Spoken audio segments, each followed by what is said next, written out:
여러분의 구독과 좋아요는 큰 힘이 됩니다. 안녕하세요. 김광선 찐국TV 김광선 변호사입니다.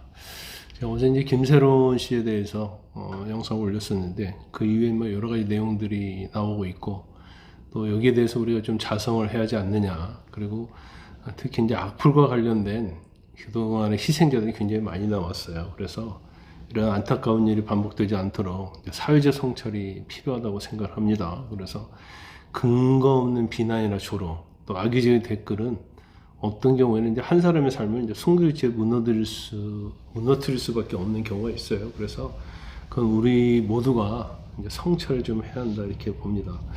일단 김새로운 씨가 사망을 했는데 성동경찰서에서 이제 신고 접수하는데 출동했는데 일단 유서는 발견되지 않았다고 합니다. 그럼 김새로운 씨는 왜 이렇게 힘든 선택을 했을까라는 걸 우리가 생각해 볼 수 있어요. 제가 볼 때는 여러 가지가 있는데 이제 그 중에 한 가지가 김새로운 씨가 22년 5월에 그때 교통사고 냈잖아요. 그래서 가드레일하고 뭐 그때 변압기인가요? 그걸 들이받았어요. 그래서 전체적으로 뭐 정전 사태도 있었고 또 그로 인해서 사실은 본인의 소속사와 관계에서 여러 가지 프로그램에서 하차를 하게 되다 보니까 유학금이 한 7억 정도 됐답니다. 그래서 이 7억을 소속사에서 갚아주고 그 이후에는 뭐 본인이 활동하려고 하는데 뭐 실제로 쉽지 않잖아요. 그럼 7억이라는 돈은 이게 어마어마한 돈이에요.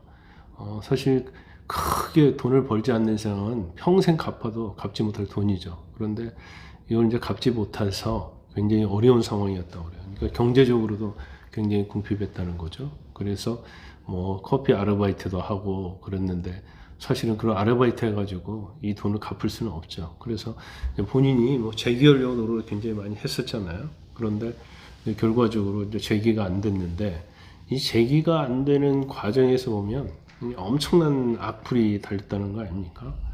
그래서 그 악플로 인해서 엄청나게 힘들어 했다는 거예요.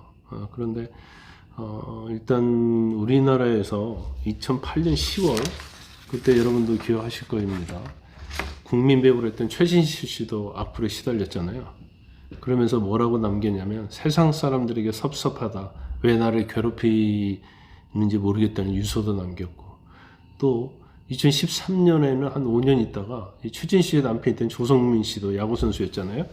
악플과 악성 루머로 또 세상을 등졌습니다. 그런데 이제 인터넷 연예 매체하고 거대 어떤 포털이 있는데 거기에 이제 댓글 문화가 있잖아요. 물론 제 유튜브랄지 많은 유튜브에도 댓글 문화가 있어요. 이런 것들이 본격적으로 결합을 하면서 2010년대에 유명인들을 악플로 인해서 굉장히 정신적으로 힘들게 했다는 거고, 2017년도에도 샤이니 종현 씨가 숨졌잖아요.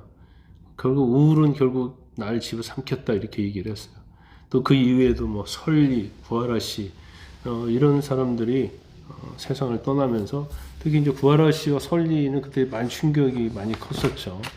그래서 그때 뭐 설리법을 만들자, 그 악플 방지법을 만들자 해서 인터넷 뭐 준실명제를 한다랄지 혐오나 표현 삭제를 골자로 하고 있는데 그것도 20대 국회 만료되면서 다 폐기가 됐습니다. 21대 국회에서도 악의적으로 허위사실 담은 게시글 댓글에 대해서도 이걸 법을 만들자고 했는데 이것도 국회의원들이 만들지 않았어요. 그래서 자동으로 폐기됐어요. 왜 안 만들었을까요? 이거 굉장히 뭐 악플 다는 사람의 인권이랄지 아니면 정쟁을 하다가 이것을 하지 못한 겁니다. 근데 그러다가 최근에 누가 있었습니까? 영화배우 이성균 씨가 또 목숨을 잃었잖아요. 더군다나 요즘 이제 유튜브 매체가 판을 치기 때문에 유튜브에서는 너무 과도한 악플 그리고 어떤 타깃을 정한 다음에 계속적으로 그 사람들이 공격을 하는 거예요. 그래서 유튜브를 이제 방송법으로 규제를 해야 하냐 하지 않아야 하냐는 논란이 굉장히 됐고, 이제 새로운 미디어법을 정해서 유튜브를 이제 규제를 해야 한다 그런 의견이 굉장히 많지만 사실은 그게 좀 잘 지켜지지 않고 있다 저는 그렇게 봅니다. 그 나중호라고 미국 예일대학교 의과대학 정신의학과 조교수가 자기 페이스북에 올린 글이 저는 굉장히 인상적이더라고요. 음주운전은 굉장히 잘못이죠. 김새로운 씨의 음주운전은 잘못이긴 맞아요.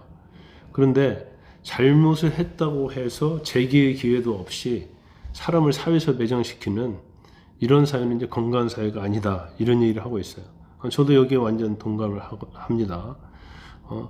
너무 벼랑 끝에 죽음으로 몰고 갔다는 거고, 또 그 과정에서 어떤 한 번 잘못하면 결국 영원히 이제 악플을 달고 살아야 하는, 특히 우리나라의 특징, 뭐 외국도 그런 가능성이 크지만, 너무 유명 연예인이랄지 유명한 사람에 대한 이 잣대가 너무나 엄격하다는 거죠. 근데 설사 이런 사람들도 사실은 실수할 수 있거든요. 더군다나 김세론 씨는 그 당시에 음주운전 사고 내고 자기의 과오에 대해서 이제 반성 많이 하고 다 인정을 했잖아요. 누구처럼 뭐 빠져나가기 위해서 막 한 건 아니었거든요. 그런데 이제 그 과정에서 어떤 비난의 여론, 뭐 악플 이런 거에서는 인간적인 어떤 한계를 넘는 것이었다고 주위 사람들이 이렇게 말을 하는 겁니다. 그래서 법 제정도 굉장히 중요하지만 성숙한 그런 문화, 그리고 언제든지 나도 사실은 악플의 대상이 될 수 있다는 그런 생각을 해야 하고, 무조건적인 집중적인 악플 이런 것은 사실은 우리가 그런 얘기를 많이 하잖아요. 칼로 베인 상처는 나을 수 있지만 말로 한 상처는 영원히 가슴속에 남는다는 그런 얘기를 합니다. 그래서 일단 이제 법적으로도 우리가 고민을 해봐야 하고, 이제 사회적 문화적인 차원에서도 이런 부분에 대해서는 좀 고민을 많이 해야 한다 이렇게 봅니다. 저희 유튜브에도 댓글 다는 분이 있고, 그중에 이제 악성 댓글도 가끔 하나씩 있습니다. 요즘은 거의 없더라고요. 없긴 한데, 일단 근거를 가지고 있는 비판, 정당한 비판 이런 것은 당연히 댓글로서 의견을 제시해 주면 좋지만, 그냥 어떤 자신의 생각과 맞지 않는다고 해서 비판이 아니고 비난을 하고 욕설을 하고 그런 것은 해서는 안 되겠죠.